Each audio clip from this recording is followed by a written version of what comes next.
edades. No contiene escenas de sexo o violencia. Clasificación familiar.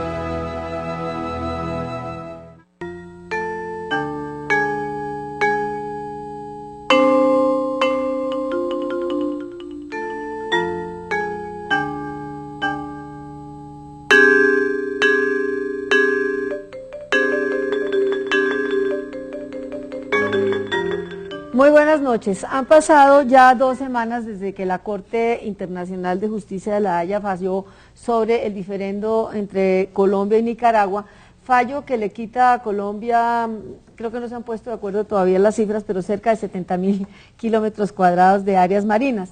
Sin embargo, el fallo significa también el reconocimiento definitivo de la soberanía colombiana sobre el archipiélago de San Andrés, Providencia, Santa Catalina y los cayos adyacentes. Para decirlo muy coloquial y popularmente, el fallo nos cogió fuera de base y es indudable que ha repercutido enormemente en el ánimo de los colombianos. Según las últimas encuestas, los colombianos sienten que todo va por mal camino. También ha repercutido en una baja ostensible de la popularidad del presidente Santos. Conocido el fallo, el gobierno ha tratado de arreglar las cargas y anunció como primera medida su retiro del Pacto de Bogotá y además ha dicho que el fallo es inaplicable. El asunto, aparte de delicado, es un asunto muy complejo con tecnicismos jurídicos que no entendemos muy bien los colombianos del común y por eso vamos a dedicar el programa de hoy con la ayuda de varios expertos a analizar el alcance del fallo, sus implicaciones, a explorar las acciones posibles porque la misma Corte prevé mecanismos para aclarar o para pedir la revisión del fallo y vamos a tratar de hacerlo lo más didácticamente posible porque es un tema complejo, entre otras razones porque se llevó siempre bajo el más estricto secreto.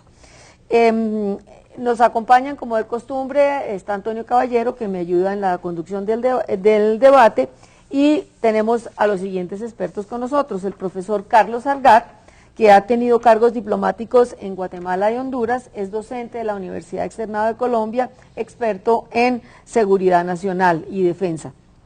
El doctor Andelfo García, que viene en representación de la Cancillería, es asesor de la Cancillería, experto en mediación y solución de conflictos internacionales, negociador de diferendos, entre ellos, por ejemplo, con Jamaica, y ex viceministro de Relaciones Exteriores de la Cancillería de Noemí Sanín. Y finalmente, el profesor Eric Tremolada, experto en Derecho Internacional y Relaciones Internacionales, autor de varios libros sobre estas materias y docente de la Universidad Externado de Colombia.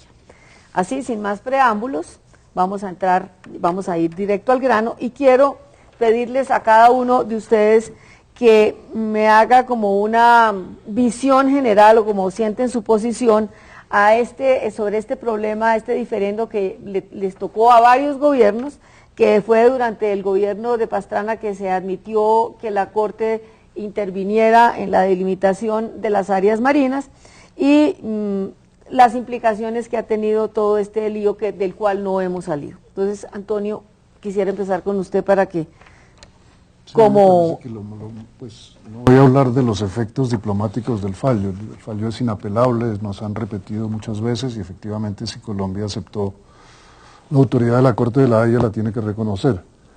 Pero los efectos políticos que ha tenido el fallo en Colombia, me parece que es muy preocupante, una cosa que vemos en la encuesta que se hizo posterior al fallo, que un 85% de los interrogados, de los colombianos interrogados, sí, es partidario de no reconocer el fallo, cosa por otra parte imposible, incluso si eso implica ir a la guerra con Nicaragua. Me parece pues que la agitación de agitadores, como ha sido el expresidente Uribe en este caso, ha tenido unos efectos terriblemente perversos, es decir, que Colombia quiera la guerra, y eso es lo más, en mi opinión, eso es lo más importante. Lo más importante. Doctor Salgar, háganos una panorámica de todo este tema. ¿Usted cómo ve este? Sí, yo coincido básicamente con Antonio en el sentido de que es muy preocupante el nacionalismo exacerbado que se ha presentado a partir del 19 de enero. Pero es un nacionalismo que se debe entender a la luz de lo que mencionaba María Elvira al principio, de la forma secreta como se manejó el tema y en general del desconocimiento sobre el tema, sobre los posibles efectos negativos que podía tener una sentencia sobre el tema, que no eran nuevos,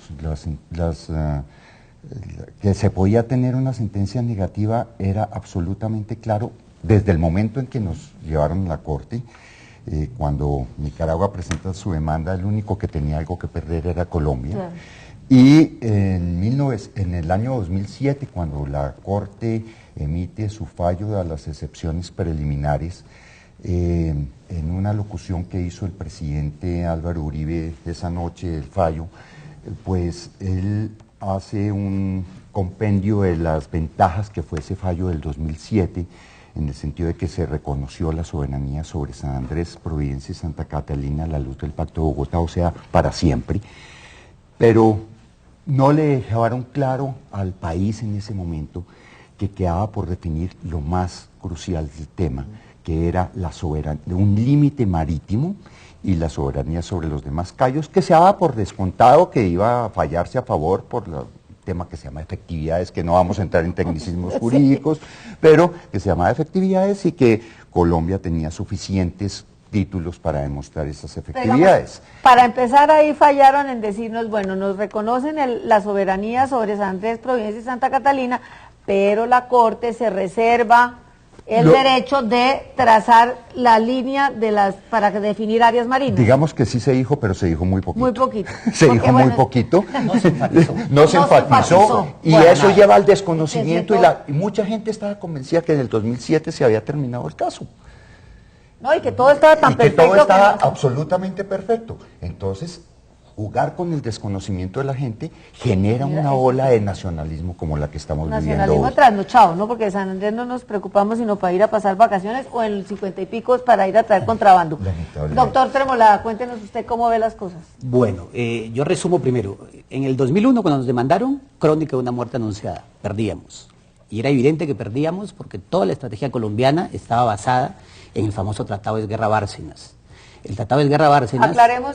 La demanda del 2001, para los televidentes y que nos pongamos de acuerdo, la demanda del 2001 es una demanda que dice ¿qué? Entonces, Nicaragua pretende tres cosas fundamentales en esa demanda. Que le concedan todo el archipiélago. Sí. Segundo, que todo el archipiélago era de ellos con base en ese tratado. En segundo lugar, que todos los calles adyacentes también son de Nicaragua y que el Tratado de Esguerra-Bárcenas no era un tratado de delimitación. Hay más puntos, pero digamos lo grueso de la pretensión era eso. Colombia, la estrategia de Colombia, siempre la estrategia de Colombia, no solo para defenderse en este caso, sino desde el 69 que empiezan las reivindicaciones reales, siempre estaba basada en un título. Ese título era el Tratado de Esguerra-Bárcenas. Colombia consideraba que ese tratado es un tratado de atribución, es decir, a quién le pertenecen las islas, y un tratado de delimitación. O sea que no era cuestionable y haber aceptado en el 2001 que sí íbamos a la Corte. Ya fue echarnos el cuchillo al pescuezo. Por supuesto, o sea, es decir, el famoso cuento de la denuncia del Tratado de Bogotá se dio a hacer mínimo un año antes para que hubiera surtido efecto, mínimo un año antes de la demanda, es decir, hasta diciembre del 2000, un año antes de que nos demandaran. Pero y desde el 69 hemos podido tratar de ver si era conveniente o no esa denuncia. Y había indicios de que iba a ir, la demanda se preparaba, es decir, no nos preparamos sobre la base que creíamos que el Esguerra-Bárcenas nos blindaba per secula seculorum. Claro, o sea, el problema es una interpretación, o sea, que pensábamos que nos blindaba el tratado. Ahora, el problema es los gobiernos, desde el 69 hasta el 2000, subestimaron a Nicaragua. Es decir, Nicaragua siempre buscó un acuerdo directo con Colombia. Colombia se sentía que no tenía por qué discutir, que tenía un título perfecto y que tenía el derecho en la mano.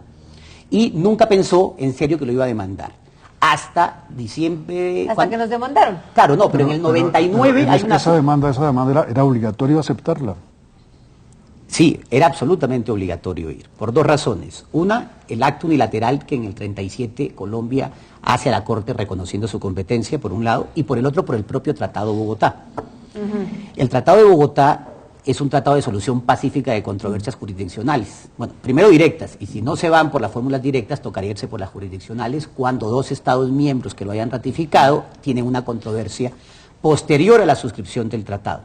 La Corte reconoció en este fallo que la fecha crítica, es decir, cuando se queda plasmada la controversia entre Colombia y Nicaragua, es el año 69, es decir, posterior a la entrada en vigor del Tratado de Bogotá. Colombia consideraba que el Tratado de Esguerra-Bárcenas era un tratado perfecto en cuanto a atribución, es decir, a quién le pertenecían las islas y además de delimitación. Y que como el Tratado de Bogotá decía que no se podían discutir los asuntos que habían sido zanjados previamente por tratados, no podíamos ser llevados a la Corte o en el peor de los casos excepcionados. ¿En qué momento dicen no, eso no es un tratado de límites? La Corte. O sea, lo dice la Corte. El error, y ese es un debate que hemos tenido permanentemente en la academia, particularmente con Carlos, que hemos seguido este caso permanentemente, era una crónica, una muerte anunciada, porque el cuento no es decir que los tratados son para cumplirse. Por supuesto que los tratados son para cumplirse, pero son para cumplirse de acuerdo a su contenido y no al contenido que quieran interpretar las partes. Y ahí está el error de Colombia. Se nos fue la mano en la interpretación a los colombianos. Por supuesto. Listo. El que ve el Tratado de Esguerra-Bárcenas, lo invito a que lo bajen, porque es un tratado que tiene dos artículos. Busquen cómo son los tratados de límites. Cualquier tratado de límites son tratados complejos, largos. Este es simplificadito. Es una hoja con 2 párrafos. Tratadito. Es un tratadito. El primer párrafo tiene 6 renglones, que es el que habla de la atribución a quién le pertenecen las islas. En el segundo parágrafo de 3 renglones del primer párrafo excluye Roncador y Quitasueño y Serrana, porque estaban en la disputa con Estados Unidos. Y pare de contar, no se menciona ningún callo más ni nada. Aquí le doy la palabra Y el paralelo tampoco. El paralelo es una nota de 4 renglones. ¿Paralelo o el meridiano? El meridiano. Meridiano. Una nota de 4 renglones que se hace en el protocolo ratificatorio del año 30 y en el que se pone como una indicación de hacia dónde estaban los territorios de uno y hacia dónde estaban los territorios de otro, pero la palabra de limitación como límite y no era límite. no era límite. Bueno, doctor García, usted como representante del Estado, porque hemos dicho que la política internacional es una política de Estado, ¿cómo se defiende o cómo defiende al Estado colombiano frente a estos errores de interpretación? Primero, para empezar por el comienzo de las preguntas, indudablemente que la respuesta generalizada es una respuesta de indignación. Es una respuesta de indignación frente a un fallo totalmente inequitativo, lleno de vacíos, lleno de inconsistencias, por parte de lo que se supone es el tribunal más alto, tribunal de justicia más alto en el mundo. La canciller ha dicho que no se falló en derecho, que inclusive la Corte va en contravía de muchas otras decisiones. Listo. No, indudablemente la Corte va en contravía de su propia jurisprudencia en muchos aspectos. Por mencionar alguno, en derecho internacional las islas tienen los mismos derechos a mar territorial, plataforma continental y zona económica exclusiva, los mismos derechos que el territorio continental.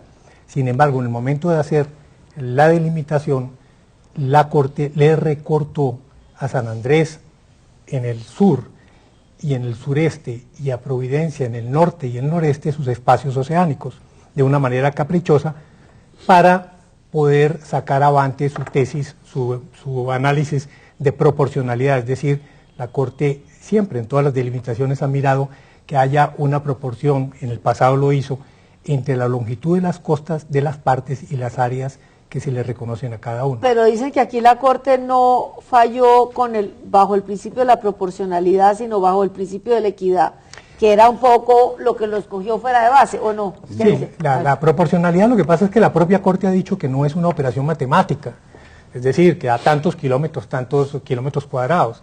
La propia Corte ha dicho que no, y sin embargo en esta ocasión la Corte se aproximó mucho a un ejercicio matemático más cercano a la misma proporción. La proporción de las costas es de 1 a 8.2 y ellos hicieron una división de áreas de 1 a 3.44.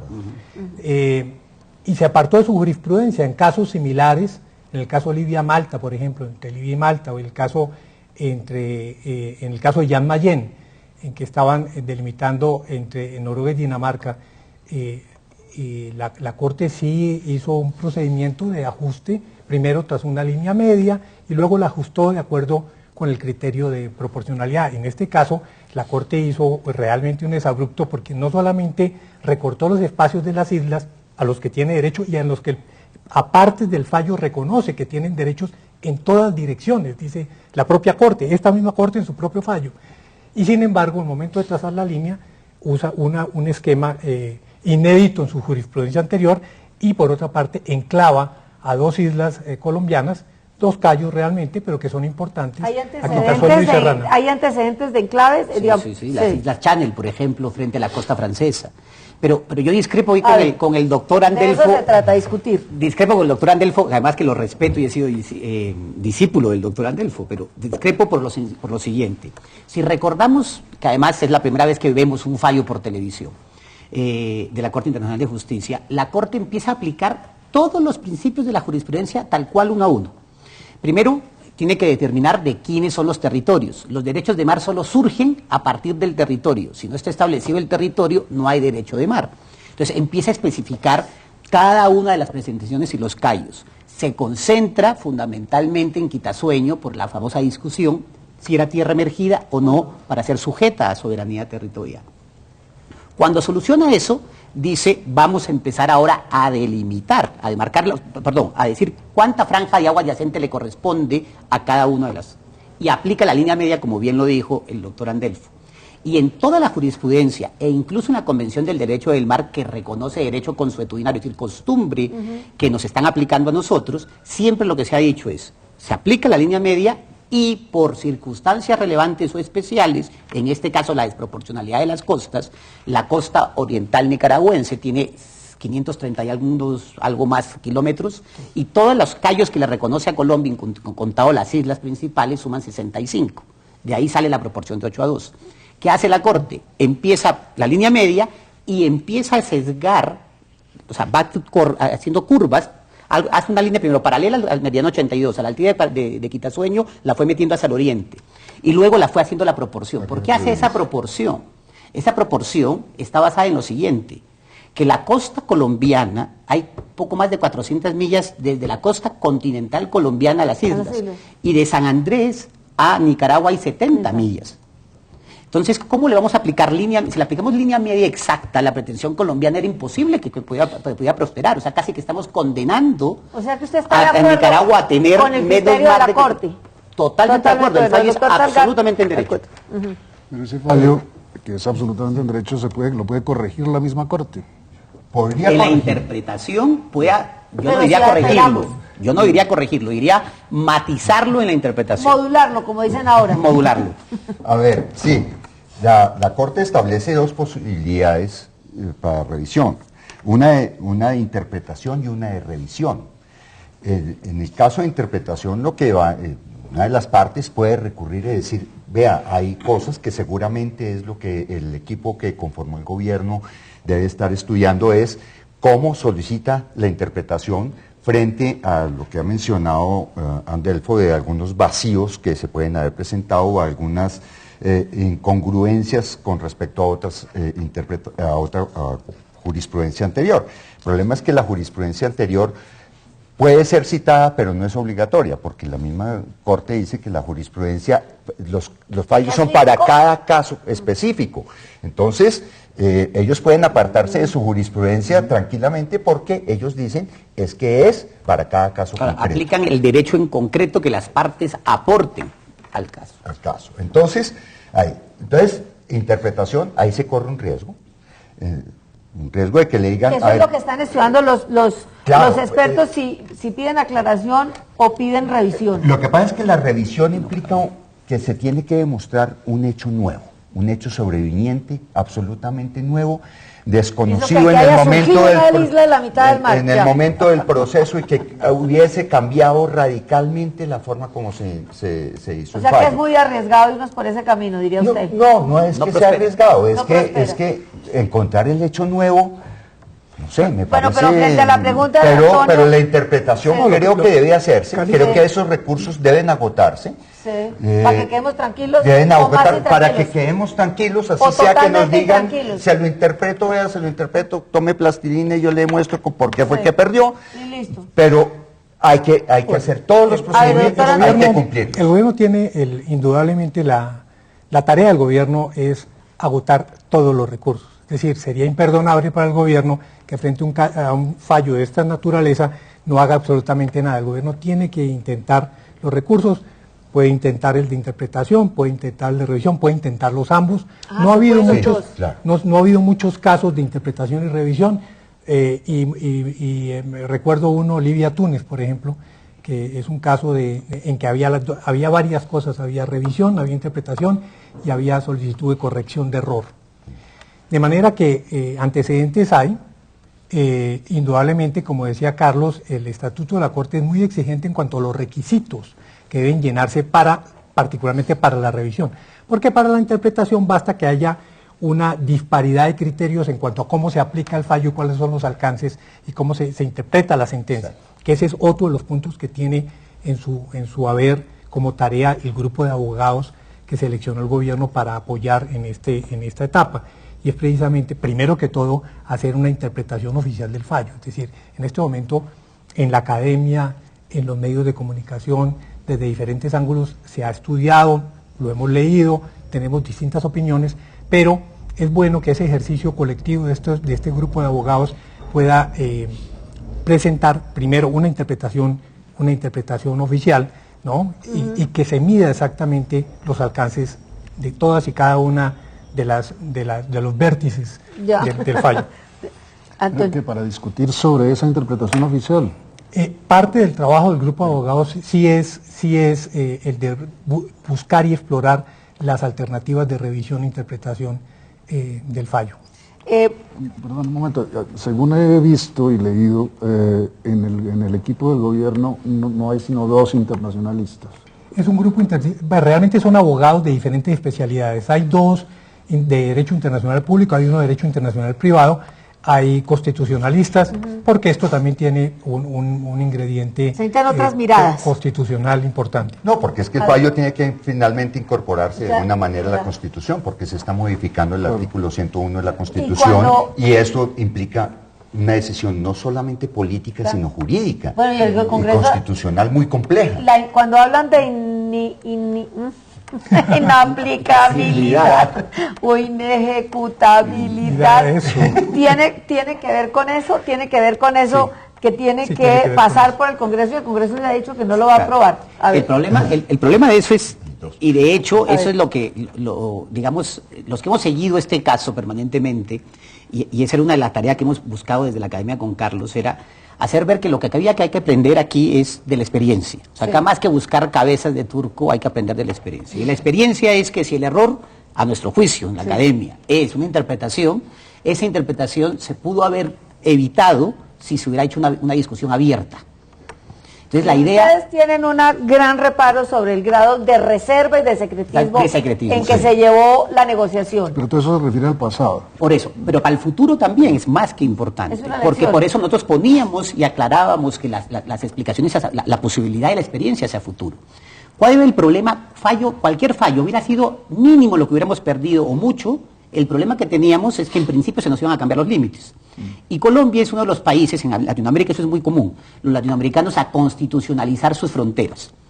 Y entonces, como las fronteras están constitucionalizadas y no hay nada por encima de la Constitución... ¿Los tratados internacionales o no? No, los tratados tienen que ser incorporados en ley de acuerdo a la Constitución. Entonces, conclusión, se nos venía todo un debate. Y eso es lo que queríamos nosotros hacer reflexionar al país, que eso tenía que ver una discusión en que tanto internacionalistas como constitucionalistas, y de ahí que entiendo que el gobierno haya integrado este equipo, lo maneje. Pero lo que sí me preocupa, y lo dejo solo como es la actitud en estas 2 semanas del gobierno. O sea, la actitud de estas 2 semanas del gobierno no puede ser, digamos, antagónico ante la Corte y ante el sistema, porque el mensaje es totalmente erróneo, porque además tenemos otro caso en la Corte Internacional. Bueno, entonces, vamos a parar ahí y vamos a hacer un breve receso y continuamos el debate.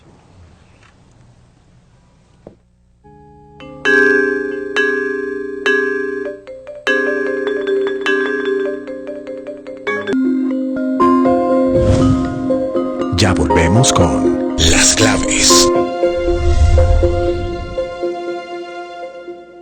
Atención porque el 3 de diciembre es la tercera fecha para la publicación de cupos. Infórmate en www.cesbogotá.edu.co, línea 195 y en las direcciones locales de educación. La educación oficial te abre camino. Extranjero adinerado busca esposa colombiana, linda, hacendosa, no importa el idioma, disponibilidad para viajar al exterior. Contácteme al email. Imagínense, yo con un extranjero. Todas se morían de envidia cuando lo conocí por internet. Luego nos casamos para irnos a vivir a su país. Hace años que yo no veo a mi familia. Me la paso limpiando la casa, haciéndole de comer a él y a sus amigotes. Ahora la que se quiere morir soy yo. Ser víctima de la trata de personas es muy fácil. Si le ofrecen mejorar su vida y la de su familia, infórmese llamando a nuestra línea gratuita 018-052-2020, línea internacional 571-600-1035. Con la trata de personas no hay trato. Llegó el momento de la separación. ¿Y por qué? Porque tú te llevas los papelitos y yo me llevo las cascaritas. Clasifica ya. En bolsas diferentes los residuos orgánicos e inorgánicos. Separa, los recicladores hacen el resto. Programa Basura Cero. UAESP. Alcaldía Mayor. Bogotá Humana. Me contó la niña que ahora tienen educación sexual. Sí, se incorporó al programa hace un tiempo. Cuesta acostumbrarse a la idea. Quiere que le diga la verdad. Al principio a todos nos costó. No quiero ni pensar lo que hubiera pasado en mi época con algo así. Y sí, los nuestros eran otros tiempos.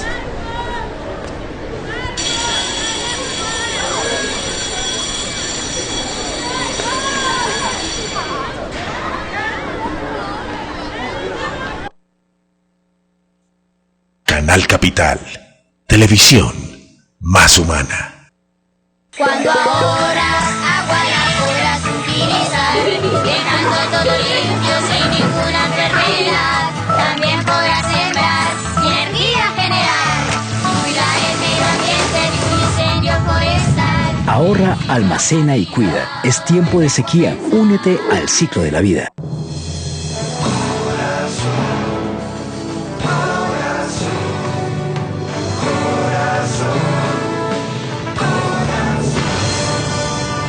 La seguridad y convivencia de la comunidad son nuestra prioridad. Y la participación ciudadana es nuestra mayor ayuda. Nuestra respuesta al clamor ciudadano es contundente. Mi policía y yo, con un mismo corazón. En el marco de la Ley de Víctimas y Restitución de Tierras, Ley 1448 de 2011, el juez segundo civil del Circuito Especializado en Restitución de Tierras de Ibagué informa que el 16 de octubre de 2012 fue admitida solicitud de restitución de tierras sobre el predio El Aposento, ubicado en el departamento del Tolima, municipio de Ataco, vereda Balsillas. Por tanto, las personas que consideren que tienen derecho sobre el mismo pueden comparecer dentro de los 15 días siguientes ante el Juzgado Segundo Civil del Circuito Especializado en Restitución de Tierras de Ibagué, ubicado en la oficina 908, piso 9 del edificio Banco de la República de Ibagué. Para más información consultar www.restituciondetierras.gov.co. Estamos cumpliendo. Prosperidad para todos.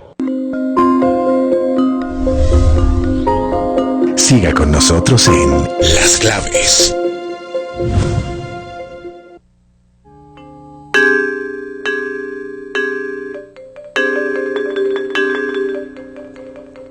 Resumen para Dumis de que nos queda por delante frente a que el Congreso tiene que ratificar el tratado porque nosotros hemos constitucionalizado los límites.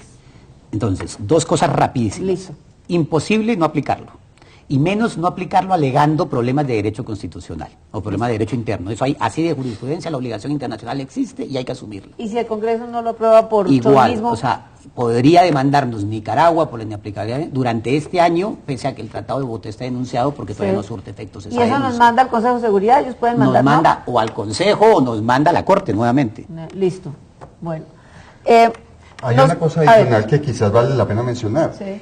Sobre esto de la inaplicabilidad y que, con referencia a una pregunta que hacía antes Antonio, y es que el secreto hace mucho daño y, por ejemplo, tenemos un caso pendiente ante la Corte Internacional de Justicia, el caso de Ecuador contra Colombia por la fumigación con glifosato. ¿Y la denuncia del Pacto de Bogotá no nos blinda frente a eso? No nos blinda sobre eso, el caso está marchando y el caso va a seguir. Pero ¿quién sabe qué es lo que se ha hecho en ese proceso?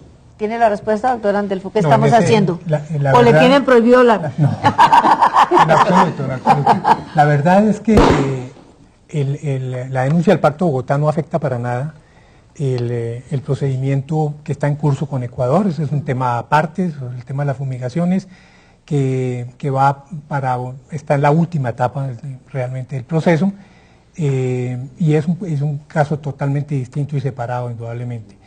Y frente a las aspiraciones de Nicaragua, que tiene más, que dicen que el mismo fallo de la Corte les dice, si ustedes me dan los argumentos, ¿no? No, realmente el fallo ya delimitó, es decir, la Corte delimitó.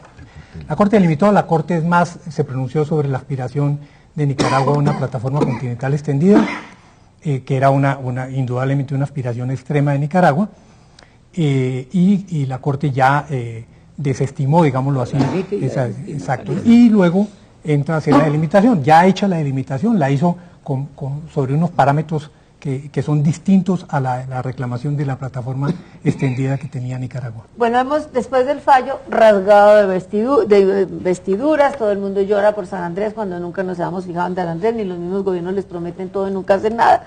La pregunta es, y la queja es, que los negociadores nunca se sentaron con la gente de San Andrés a oírlos, a oír sus reclamos, a oír sus necesidades, y que ese argumento de las comunidades raizales no se introdujo en el alegato. ¿Ustedes, es cierto, no es cierto? ¿Qué tanto hubiera incidido en el fallo? A ver, eventualmente sí fueron escuchados.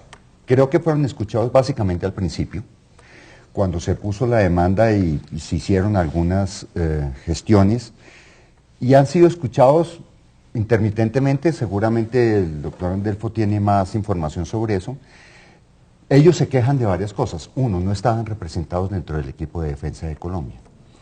¿Eso hubiera variado el fallo? No sé, pero hubiese podido significar que se introduce el elemento humano en la discusión. Somos unos pescadores, vivimos de esto, estamos aquí. Nicaragua sí lo hace desde su aplicación. Dice cómo la gestión de Colombia y el ejercicio de soberanía de Colombia ha afectado a los habitantes de la costa mosquitia. Ellos sí introducen el tema del aspecto humano en la misma demanda, en la misma aplicación. Colombia se queda corto en el tema humano. Nosotros nos vamos más, como lo decía Eric y como lo hemos dicho varias veces en el externado, en las publicaciones. Colombia se quedó más en el tratado, en la parte eminentemente jurídica del tratado, y defender su tratado, demasiado geográfica, demasiado jurídica, y se nos olvidó o no fue tenido en suficiente cuenta el factor humano. Realmente el tema humano sí es planteado en varios documentos presentados por Colombia.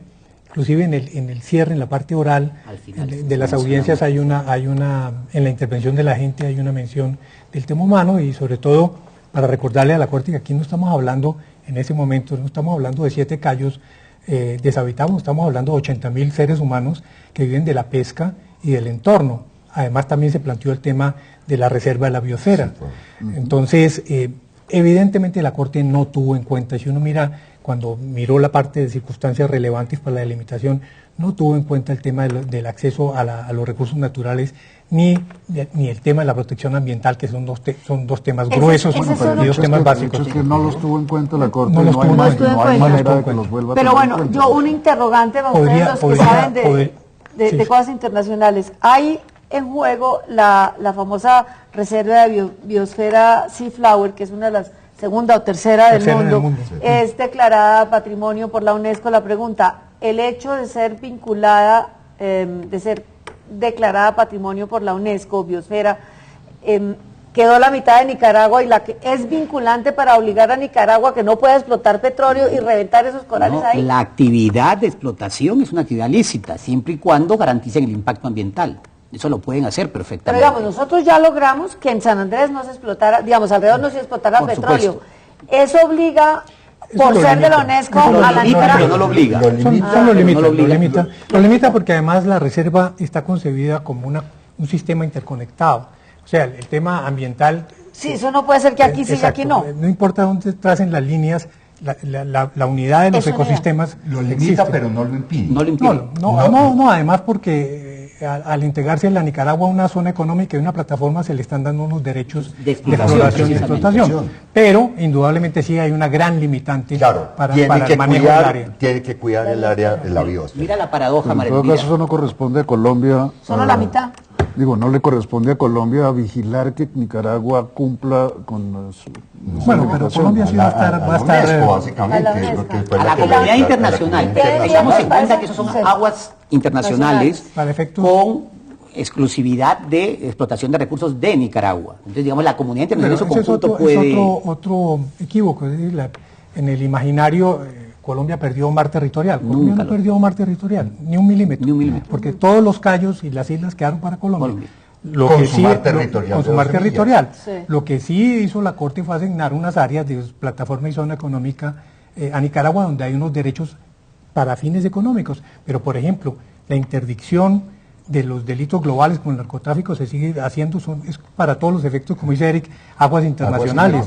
Hay libertad de navegación, ¿no? De tal manera que, es más, los mismos buques militares, las mismas fragatas, pueden navegar siempre y cuando no dentro de las 12 millas de mar territorial de Nicaragua. Y la pesca, que es lo que... La pesca, sí, ese es uno de los derechos que tienen los estados en su zona económica exclusiva, a la pesca y a esa queda restringida para Colombia dentro de esas aguas internacionales que le fueron asignadas asignadas en el tránsito a de Nicaragua.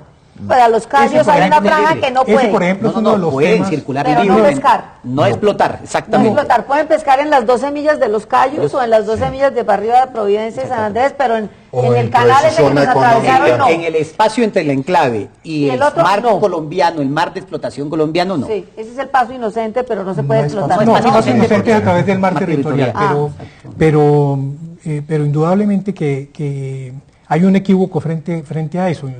Pero es bueno aclararlo. Claro, pero es un equívoco porque también Colombia siempre utilizaba, como utilizaba el meridiano 82 como su límite, consideraba que todo lo que estaba al oriente, el meridiano, el paralelo. El paralelo. No, el meridiano. La geometría no está fallando. Como utilizaba el meridiano, todo lo que estaba al oriente lo considerábamos mar territorial y lo decíamos permanentemente a través de los medios de comunicación, aunque realmente no era mar territorial. Pero realmente lo que se sancionaba ahí era el ejercicio de pesca que hacían algunos buques nicaragüenses. No el paso, no la entrada, sino la pesca que se hacía. Ese es uno de los retos hacia adelante cuando tú planteabas la necesidad de mirar hacia adelante. Uno de los retos que hay hacia adelante es precisamente, y para el gobierno, es cómo manejar la vecindad, porque somos vecinos con Nicaragua, cómo manejar la vecindad con Nicaragua, cómo conversar con ellos sobre el acceso a los recursos, cómo proteger, y es una de las cosas que planteó el presidente, cómo proteger los derechos y mejor la pesca, la posibilidad de pescar que tienen los pescadores artesanales sanandresanos en ciertas áreas, y eso es algo que indudablemente tiene que conversarse con lamentablemente se subestimó mucho a Nicaragua durante todo el proceso. Desde el 69 se subestimó a Nicaragua. Han sido como gota fría. Ellos sí tuvieron una perspectiva a largo plazo, 40 años permanentes con un objetivo específico y lo consiguieron. Pero hay una cosa yo quiero decir una cosa, doctora Andelfo, es que en este momento, más allá adicionalmente de los recursos ante la Corte, se hace imperativo conversar con Nicaragua. Hay que entrar a buscar una forma. Y el presidente Santos ha dicho que y conversó también con Daniel Ortega en México. Exactamente, y eso era lo imperativo. Yo quisiera volver a una cosa que planteé al principio, que es el problema del afán guerrerista. El general Navas acaba de decir que todo el problema de la compra de los misiles para las fragatas se hizo en previsión de que ocurrieran situaciones estratégicas como esta. Por otra parte, los pescadores nicaragüenses se quejan de que los buques de guerra colombianos los hostigan y los eso quedó desmentido hoy, supuestamente. Todo eso está en marcha. ¿Cómo está? ¿Cuál es la posición? El gran paso importante del gobierno, varios pasos. Uno, la constitución de este grupo de juristas que lo apoya en el manejo del curso de acción legal y los aspectos jurídicos, pero además uno muy importante, la conversación, la reunión del presidente Santos con el presidente Ortega. Yo pienso que es un muy buen síntoma de los pasos que está dando el gobierno y la posibilidad de explorar la mejor forma de conducir la vecindad y sobre todo para proteger los derechos de los que han estado siempre ahí. Que han estado en esa zona. Una pregunta. Perdón, derechos de los que han estado ahí y que nos dieron la posibilidad de quedarnos con todos los callos, porque mire la paradoja que quería plantear. Para ver el vaso medio lleno, finalmente el contencioso resuelve la soberanía de Colombia sobre todos los callos. Gracias a que Colombia efectivamente dijo competencias de Estado por más de 200 años sobre esos callos. Eso es lo bueno. Eso es lo bueno, pero lo malo es que en esos 200 años realmente hemos hecho competencias de Estado, o sea, nos la reconoce la Corte, pero si tenemos la situación que tenemos hoy en San Andrés, la pregunta es si el país realmente hizo competencias de Estado, o sea, sirvió para la Corte, para que nos diera los callos, pero el abandono de los sanandresanos es real. Entonces, miren las paradojas, no todo fue tan mal. Indudablemente que eso está bien mostrar también el lado bueno. Uno de los aspectos positivos de esta situación, todo lo crítico trae sus aspectos positivos. Uno es la llamada de atención, la alerta sobre la situación del archipiélago, la alerta sobre la situación social, la alerta sobre el tema de seguridad en el archipiélago. El Estado viene este año, por lo menos ha habido varias reuniones en San Andrés, mesas de trabajo, la visita del presidente. El presidente va esta semana nuevamente a Providencia. No sea flor de un día. Pero eso es importante. La situación de Nicaragua, de San Andrés, dramática, no empezó el 19 de noviembre. Nació en el 53. Con el Puerto Libre. Esa alerta que existe hoy parece una alerta trasnochada, tardía, pero es que importante. existe. Bueno, que es importante, pero es una ausencia de Estado absoluta frente al archipiélago. Es importante que una corte internacional delimitara las aguas del río Magdalena, por ejemplo, para proteger a los pescadores de Magdalena. Para llamar la atención sobre el tema. Una pregunta. Pero es evidente que el tema el tema social y el tema económico de las islas es un tema neurálgico en este momento. Complejo. Bueno, una pregunta. Esto fue como, voy a hablar coloquialmente, como una pateada del tablero de los límites en el Caribe. ¿Esto afecta los tratados que tenemos con Panamá, con Costa Rica, el de Nicaragua con Honduras, el que tenemos con Jamaica? Es decir, o queda todo así, o tenemos que, o vamos a tener que ir a arreglar las cuentas con cada uno de los países que tenemos tratados. Fundamentalmente el de Panamá, porque el de Costa Rica nunca estuvo ratificado por parte de los costarricenses, entonces no entra en vigor.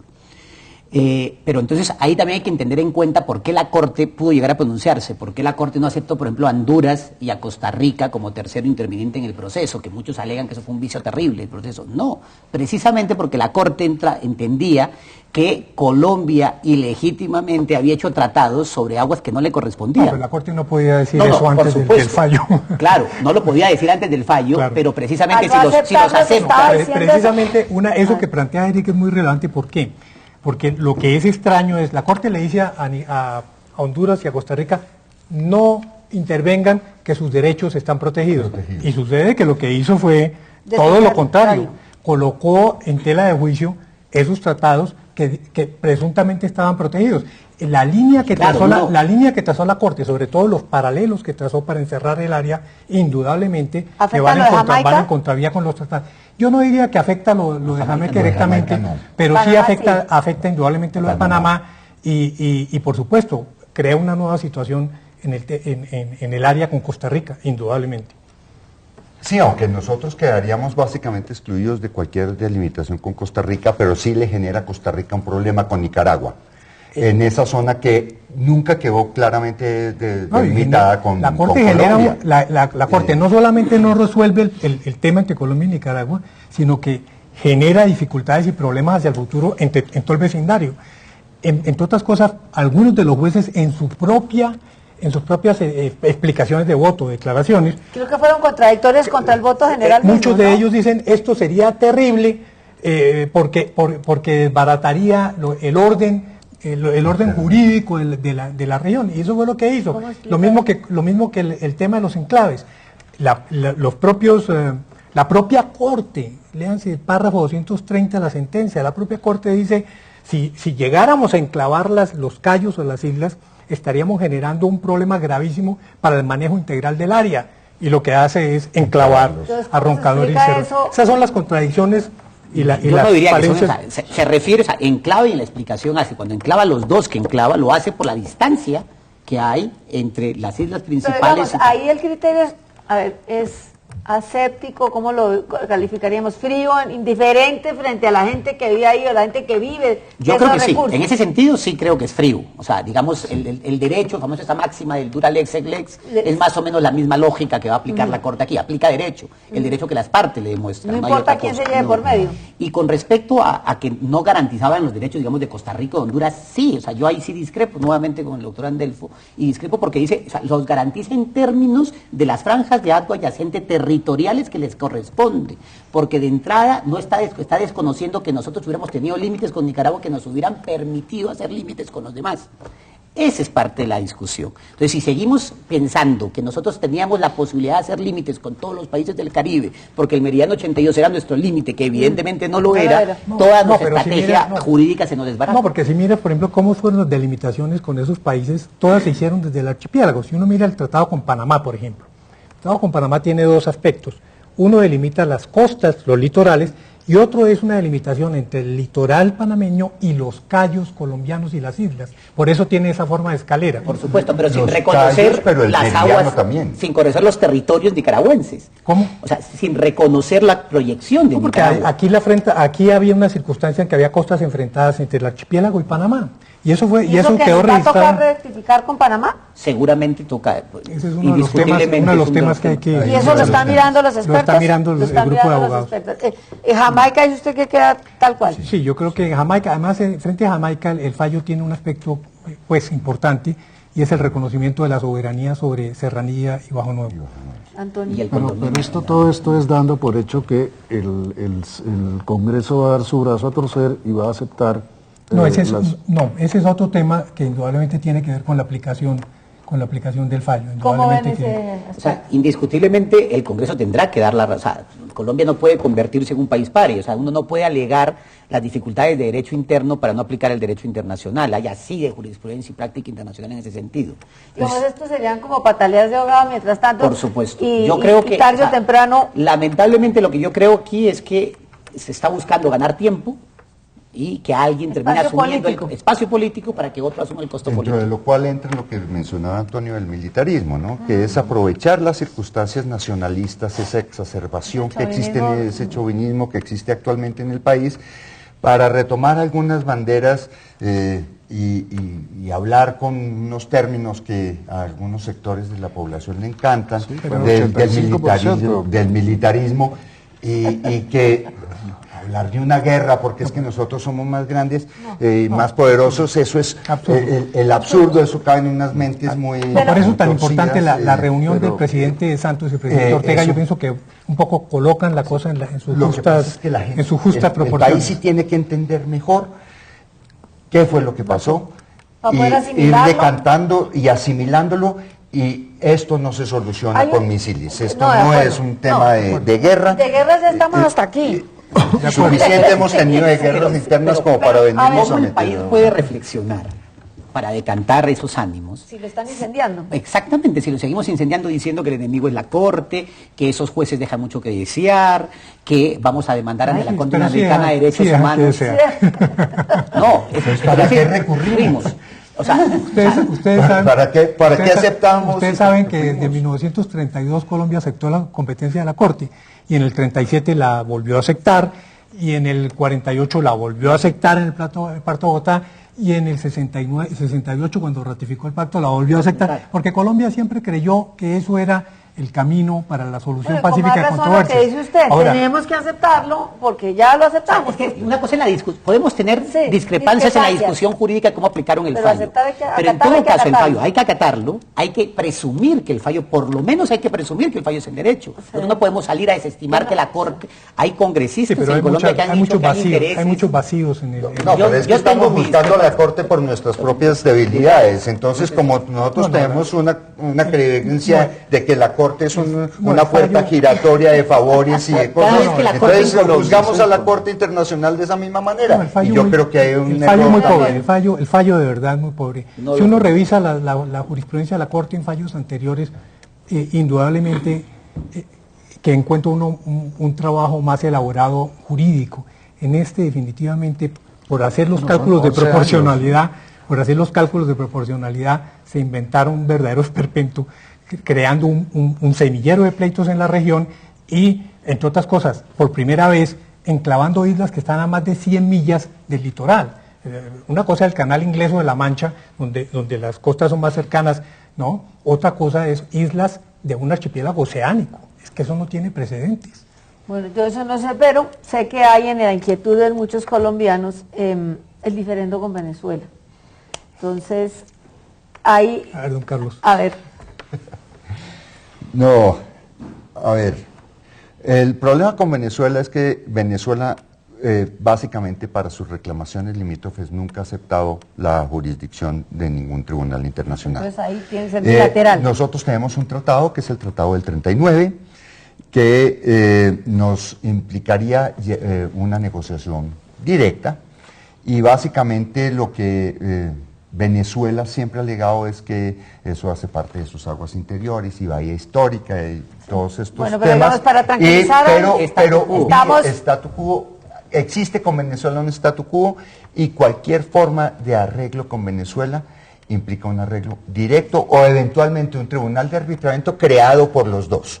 Entonces, no hay posibilidad. Con Venezuela, bueno, listo, para aclarar puro diálogo, porque no hay... realmente, precisamente por el secretismo... Está congelado desde hace muchos años. Claro, de hecho, por eso Venezuela no reconoce la competencia. Con ellos ha habido conversaciones, hay una comisión negociadora. La Comifron, Sí, por ahora eso está...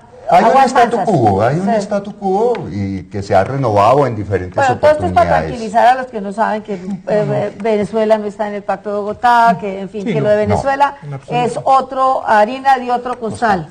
Pero también, y un poco lo que decía el doctor Tremolada, el no acatar el no acatar nos pondría en problemas con UNASUR y con todo el grupo del ALBA, no sé qué, porque es que acuérdense que Venezuela es amiga de Nicaragua, etcétera, etcétera. O sea que acatar o acatar. No, además que Antonio Caballero escribió en Semana, precisamente, este fin de semana, algo que es absolutamente cierto. Miremos la cantidad de tratados que ha suscrito Colombia en los últimos años. Sí. Entonces, o sea, nosotros hacemos obligaciones internacionales y cada vez que lleguemos, sean comerciales, sean territoriales, tal, y no nos gusten, vamos a tratar de exacerbar la banderita nacionalista. No podemos ser los rufianes del barrio. La OMC no nos gusta en un momento dado, entonces tampoco... De hecho, Colombia sigue vinculado a una cantidad de tratados de solución pacífica de controversias y muchos mecanismos de solución pacífica previstos en tratados multilaterales y bilaterales, de manera que en este momento lo que está renunciando es, particularmente de cara a lo que fue el fallo, a que la Corte pueda en un momento determinado volver a pronunciarse en temas que tienen que ver con la soberanía, y hay que ver el impacto que eso está causando en Colombia, que es gigante. El doctor Tremolada mencionaba cabezas de turco. Y aquí en Colombia nos gustan los crímenes con muertito incluido, con... Sí, no cabe la fuente ovejuna. sí, no cabe la fuente ovejuna. ¿Dónde están las responsabilidades? ¿Qué responsabilidad le cabe a este gobierno? Y finalmente, si todo este embrollo que nos ha caído como un piano encima, precisamente por falta de información, no abre un gran interrogante sobre la necesidad de replantear todo el esquema de la diplomacia en el país. Difícil tratar de poner los turcos. ¿Por qué no empezamos por acá? Para allá. Empiece, doctor. Sí. No, yo creo que indudablemente el tema este es un tema, como decía Carlos y Eric, este es un tema viejo, este es un tema que viene de muchos años atrás. Hablaba del año 69, cuando realmente se dispara la controversia de límites, la parte de límites marítimos se dispara en el 69. El tema del tratado se dispara en el 80 cuando declaran la nulidad del tratado unilateralmente Nicaragua. Y Colombia desde el 69 para acá adoptó una serie de decisiones que las siguieron todos y cada uno de los gobiernos sin variación, desde el gobierno del presidente Lleras hasta nuestros días. A este gobierno le correspondió realmente la parte final del proceso. Ya las cartas estaban sobre la mesa. La única acción que hizo el gobierno fue apoyar al equipo que venía trabajando en el caso en las audiencias, que era la fase oral, que era la parte final del proceso, pero ya había pasado toda la discusión de competencia, todos los alegatos de las partes, la memoria, la contramemoria, la réplica, la dúplica, toda la fase escrita estaba agotada. De manera que esa es la situación. A este gobierno le corresponde prácticamente hacerle frente al fallo. Y se ganó la rifa del tigre. Yo estoy de acuerdo con la última parte de la intervención de Andelfo, en el sentido de que a este gobierno le tocaba seguir. Encontró un hecho cumplido y tenía que seguirlo, no podía modificar nada. Lo único que le tocó fue las últimas audiencias públicas y el fallo. Con la estrategia ya montada, no había nada que hacer. Pero lo que sí difiero es que, si bien es cierto, el proceso se empieza en el 69, donde empieza la discusión. ¿Cuándo se empieza la estrategia? Es decir, la estrategia de la defensa de Colombia, cuándo se arma y cuándo se toman una serie de decisiones que son las que van a guiar el proceso de defensa de Colombia durante los 11 años en la Corte. Y esas decisiones se comienzan a tomar en el año 99. Se toman cuando Nicaragua formalmente anuncia que da por terminada cualquier posibilidad de un arreglo directo con Colombia y que va a demandar a Colombia ante la Corte Internacional de Justicia. Eso lo hace en diciembre de 1999. ¿Ahí hemos denunciar el pacto o no? Por supuesto, mínimo del 90, mucho antes podría haber sido. Pero como mínimo en ese momento. En ese momento se puede denunciar el pacto de Bogotá. En ese momento. Ahí está el cuando se crea la defensa, durante un año entero cupo la posibilidad de haber denunciado un año. Diciembre de 99 a diciembre de 2001 se hace la estrategia de la defensa. En algún momento sería interesante revisar las actas de la Comisión Asesora de Relaciones Interiores de Relaciones Exteriores de esos años, para ver un poco cómo fue la discusión y por qué Colombia, porque ese es uno de los temas. ¿Y se pueden conocer esas actas? Esas actas son reservadas, pero se puede levantar su reserva por la propia comisión, por la propia comisión asesora o por el presidente. Y yo creo que estamos en hora de levantarlas. Porque ahí estaría. ¿Cuáles fueron las razones? Ahí están las razones donde se centra la estrategia de defensa. Y son 2 años. El problema madre está ahí. El problema madre es el Tratado de Bárcenas. Pero por creer ese tratado, entonces por eso no denunciaron el Tratado de Bogotá, porque creían que el tratado servía. Es que están las dos cosas ligadas. Yo pienso que más allá del 99 la suerte estaba echada, realmente. ¿Ya no había vuelta atrás? No, el problema es que la demanda es en el 2001, pero la demanda, si uno mira las demandas, Colombia retira su aceptación de la competencia el 5 de diciembre del 2001 y la demanda se presenta el 6 de diciembre del 2001. Las demandas no se hacen de un día para el otro, la demanda estaba montada, estaba lista. Exacto. Y realmente la estrategia de Colombia viene de mucho antes, y ahí sí yo quisiera. Colombia arma toda su arquitectura jurídica del Caribe en los años 70, firma tratados con todos los vecinos. En el 86... En la época de López Michelsen. En el gobierno del presidente López. Con el doctor Julio Londoño, que se sabía dónde quedaban los límites de todo. Londoño y obviamente Indalecio, que era el canciller. Y después de eso, varios tratados, está el tratado del 76 con Panamá, 77 con Costa Rica, 78 con Haití, República Dominicana, en el mismo gobierno. Y ahí realmente se va construyendo una arquitectura que luego se desarrolla en el tratado del 86 con Honduras, y en el que participamos, coincidimos con Carlos en el 93 con Jamaica.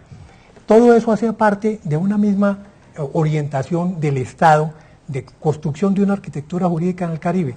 O sea, no se puede separar lo que hizo Colombia desde el 69 en adelante y lo que se hizo después. No, pero una cosa es la arquitectura y otra cosa es los elementos procedimentales.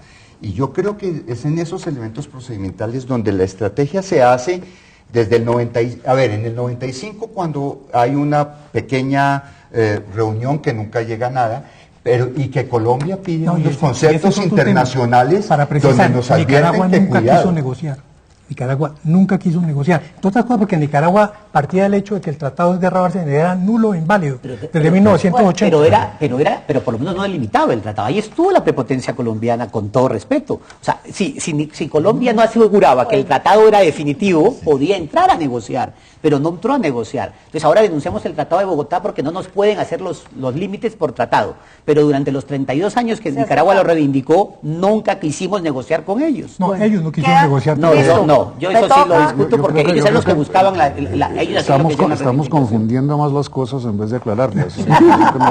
Es que lamentablemente desgraciadamente si dejamos confundidos a los que nos oyeron, que nos disculpen. Tratamos de ser lo más claros posibles, por eso les decía yo al principio que es un tema muy complejo, con muchos tecnicismos jurídicos. Desgraciadamente se nos acaba el tiempo, pero bueno, por lo menos quedan interrogantes, yo creo que quedan algunas claridades, otras confusiones, pero lo que me parece que la única conclusión tajante que puedo sacar del programa es que el fallo se tiene que acatar, que hay que mirar para adelante y que lo que hay que buscar es acuerdos con Nicaragua para hacernos la vida fácil de aquí en adelante. ¿Correcto? Bueno. Yo estoy de acuerdo con tu conclusión. Bueno, les agradezco mucho que nos hayan acompañado. Esperamos volverlos a tener en otra oportunidad. A ustedes muchas gracias por habernos acompañado. Los esperamos el próximo martes a la misma hora. Muy buenas noches.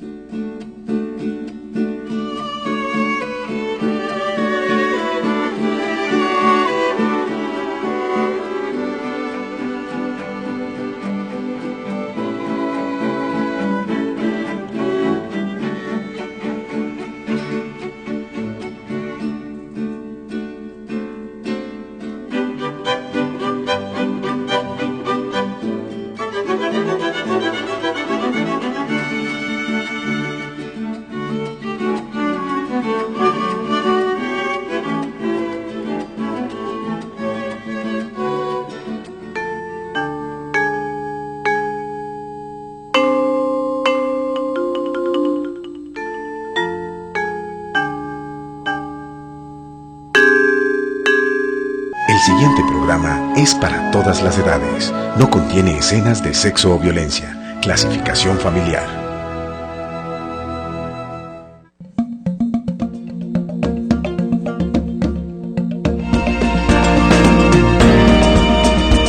Hagamos memoria. No la voy a negociar. Que pueden quitarme la libertad física, pero ni la mental, ni la dignidad. Todo es muy difícil allá, solamente quienes hemos vivido esa situación podemos entender lo doloroso y lo cruel del secuestro. El del secuestro es un crimen atroz que avergüenza a la humanidad y que en Colombia se ha convertido en un arma política o de extorsión. De modo injusto, ilegal y arbitrario, se le quita a las personas el derecho a la libertad y se las somete a toda clase de tormentos por razón del régimen duro de su cautiverio. Y a las familias se las condena a una zozobra permanente. Por falta de información, no saben del secuestrado. ¿Estará enfermo? ¿Hoy será el día de su liberación? ¿O será mañana? ¿O será dentro de un año? ¿O quizás esté muerto? Las consecuencias del secuestro no terminan con la liberación. Hoy en Nunca Más escucharemos la voz de las víctimas cuando nos hacen conocer su lucha contra las secuelas del secuestro y su reencuentro con la libertad.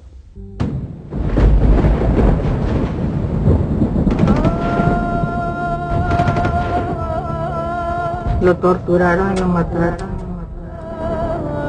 Quedamos sin familia en la zona. 6.000 niños huérfanos.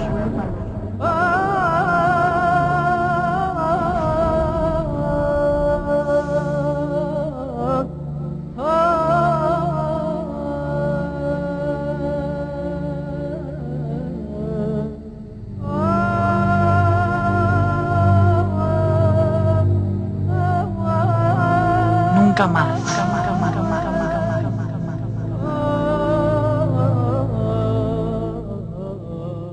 conocíamos que había una guerra, pero nunca pensamos que nosotros éramos sujetos de secuestro. El 30 de mayo de 1999, guerrilleros pertenecientes al Frente Omaira Torres del Ejército de Liberación Nacional irrumpieron violentamente en la Iglesia La María en Cali para secuestrar a más de 150 personas, entre ellas a Guillermo Zúñiga y a su esposa. Yo soy ingeniero civil, estuve en un tiempo de profesor de la Universidad del Valle y luego decidí montar una empresa de construcción. En 1999 esa empresa construía en Cali, Palmira, Tuluá, Sevilla. Básicamente nos habíamos dedicado en esa temporada a hacer vivienda de interés social. La vida era, económicamente hablando, muy buena. Vivíamos en una casa con piscina y con río propio. Teníamos un brazo del río Pance que los sobrinos lo trinchaban allí y hacían un lago para jugar. Éramos una familia de clase media alta feliz en ese momento. Nosotros fuimos a misa y cuando ya se estaba, después de la elevación, llegaron unos camiones con hombres vestidos de militares como si fueran del Gaula y le dijeron al padre Cadavid que había una bomba ahí en la iglesia y que había que evacuar. Cuando nosotros vimos con mi señora que íbamos a evacuar hacia unos camiones, no parecía lógica la salida, que teníamos que subirnos en unos camiones para evacuar. Entonces le dije a Rosana, mira, esto no tiene cara de bomba ni cara de evacuación, quedémonos de últimos. Nos quedamos de últimos y ahí ya nos dimos cuenta pues que era un secuestro. Y más arriba nos separan completamente, a mi señora y a mí, y ella se va en un grupo y yo me voy en otro grupo, es decir que duramos secuestrados juntos 1 hora y media, algo así. Por ejemplo, vivimos con un solo vestido 4 meses, más una sudadera, más una camiseta, más otro calzoncillo, más otro par de medias. Antes de acomodarnos no habían cepillos de dientes, entonces habían 2 cepillos de dientes para 15. Entonces uno le tocaban 7 para el rojo y 8 para el azul.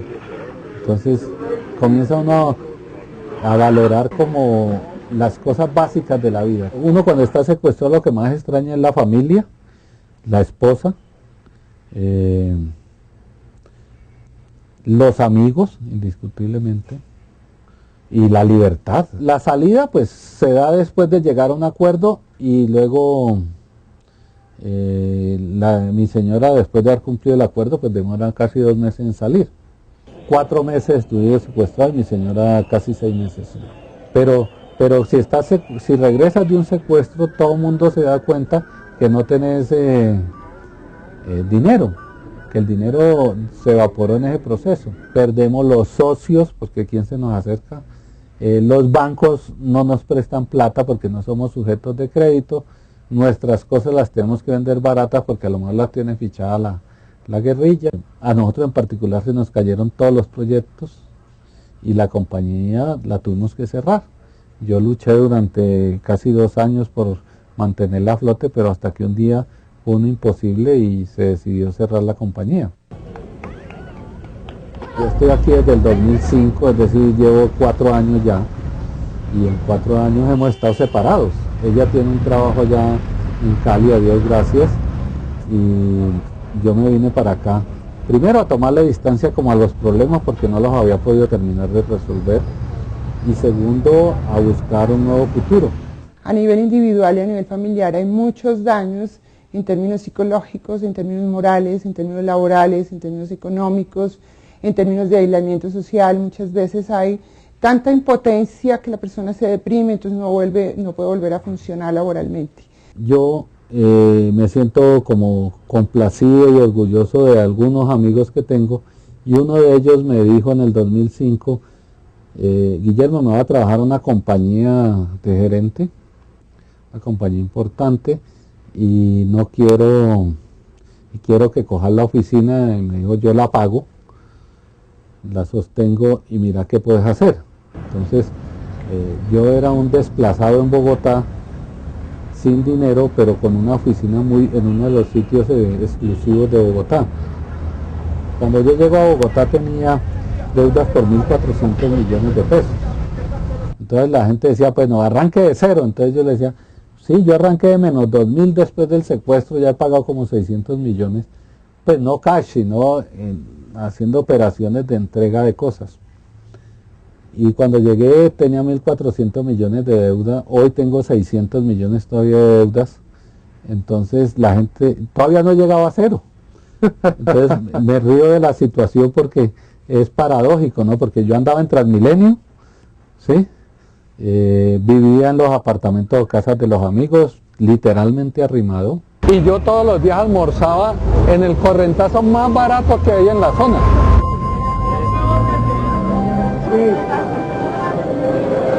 Uy, perdón. Hay frijol, pasta, lentejas de auyama. Frijol, por favor. La comida en la selva era básicamente pepas, pero no estamos hablando de estos sabrosos frijolitos, sino eran los frijoles hervidos en un agua de la cañada, y muchas veces cuando llovía era agua chocolate con sal. No tenía papita, salsa, el pollo brillaba por su escasez, nunca hubo pollo, mucho menos ensaladas. Entonces era o un día frijoles, otro día lentejas, pero vuelve y juega, las lentejas no tenían papa, aliños, aguaditos, solamente sal. Regálame la limonadita. No, ese no era mío, ese lo dejaron. Desde el momento en que la guerrilla me identifica y toman la conducción del carro, yo entiendo que el hecho es un secuestro. Empieza pues la tragedia y el calvario. El 10 de septiembre de 2001, Consuelo González de Perdomo, quien para la época era representante a la Cámara por el departamento de Huila, se dirigía hacia Bogotá. Mientras recorría la ruta entre Pitalito y Neiva, su vehículo fue detenido por hombres de las FARC. Así se daría inicio a una amarga historia que se extendería por 7 años.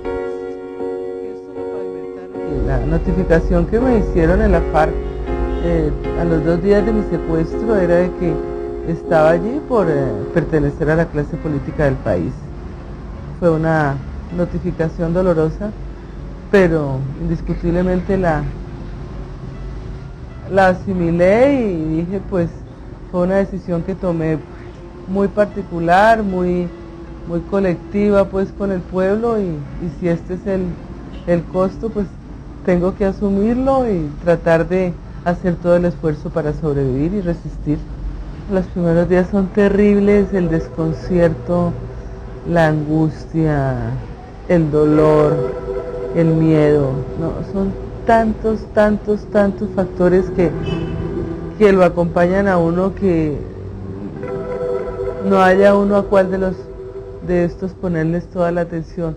El haberme aislado de mi familia, de la sociedad, no tener comunicación con mis hijas, con mi familia, que se pasaran los años sin poderles mandar una nota diciéndoles estoy viva.